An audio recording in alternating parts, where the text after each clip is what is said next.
नमस्कार।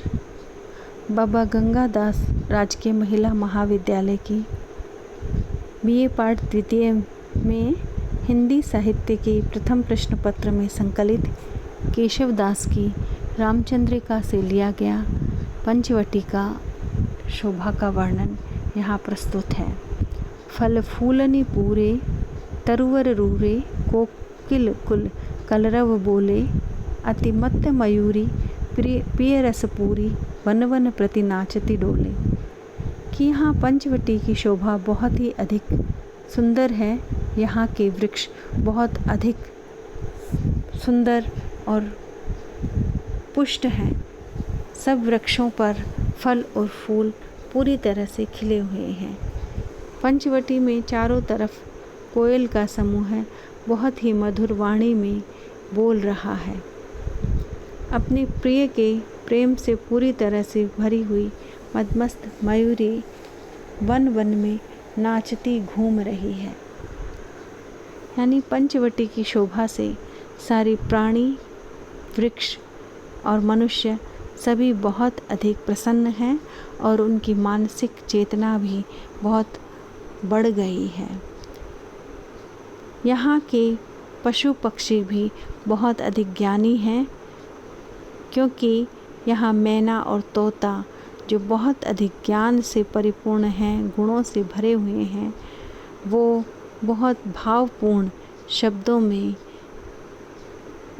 किसी भी शब्द की अर्थपूर्ण व्याख्या करने में समर्थ हैं।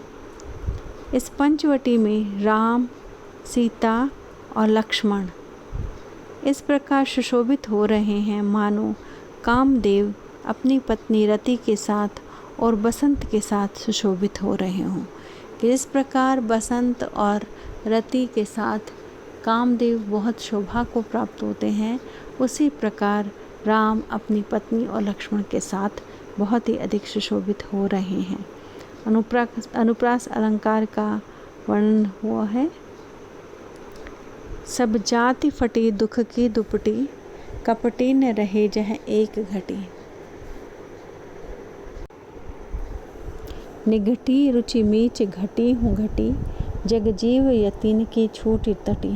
प्रस्तुत पद्यावतरण केशव दास द्वारा रचित रामचंद्रिका के पंचवटी वर्णन से लिया गया है। पंचवटी राम और लक्ष्मण सीता के प्रवेश करने मात्र से ही बहुत ही अधिक पावन हो गई है।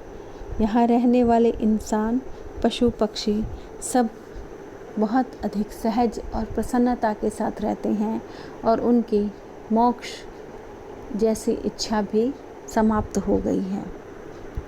सब जाति फटी दुख की दुपटी कपटी न रहे जह एक घटी।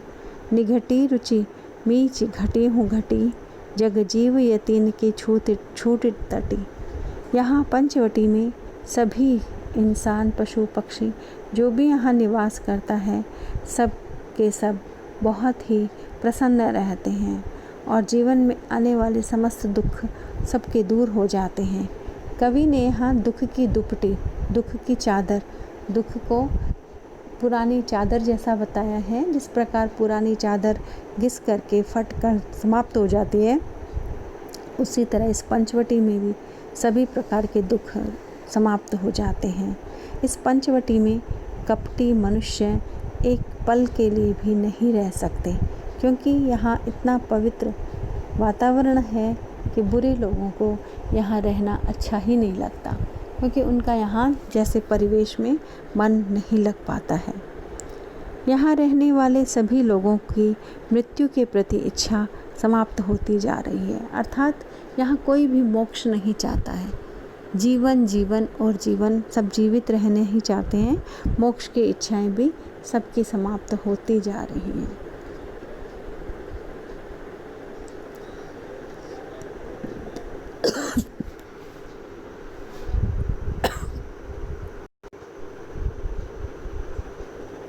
यहाँ पंचवटी में आकर के यहाँ के पवित्र परिवेश में मनुष्य जीने की इच्छा रखने लगता है और मरने से डर लगने लगता है।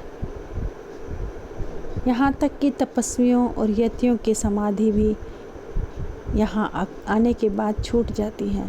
अर्थात पंचवटी का प्राकृतिक सौंदर्य बहुत ही पावन है, जिसे देखकर मनुष्य की सभी प्रकार की भौतिक और आध्यात्मिक कामनाएं तृप्त हो जाती हैं और उसके मन में बहुत ही अधिक शांति पहुंच जाती है।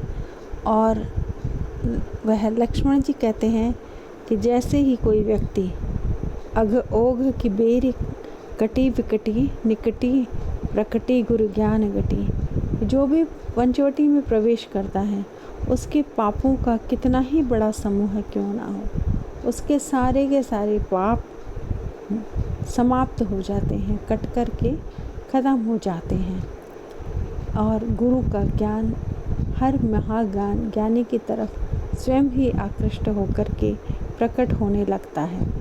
चहु ओरनि नाचती मुक्ति नटी गुण धूर जटी पंचवटी, चारों तरफ मोक्ष रूपी नर्तकी नृत्य करती रहती हैं। ऐसे लगता है जैसे मानो यह पंचवटी स्वयं साक्षात शिव के रूप में यहाँ प्रकट हुई है।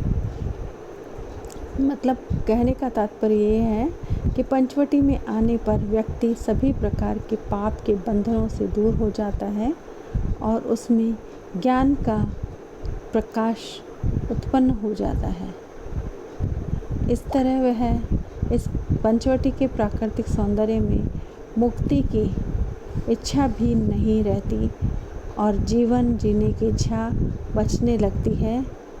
इस पंचवटी में आकर के स्वयं शंकर भी सारे भगवान, इस पंचवटी में भगवान शंकर के सभी गुण विद्यमान हैं और यह पंचवटी शिव के समान है। जिस प्रकार शिव के दर्शन करने से सारे पाप शांत हो जाते हैं, ठीक उसी प्रकार की अनुभूति पंचवटी में होती है। प्रस्तुत पद्यावतरण में अनुप्रास और यमक अलंकारों का प्रयोग हुआ है। प्राकृतिक सौंदर्य वर्णन में अनुप्रास के प्रयोग से प्राकृतिक सौंदर्य और अधिक सौंदर्य लग रहा है। धन्यवाद।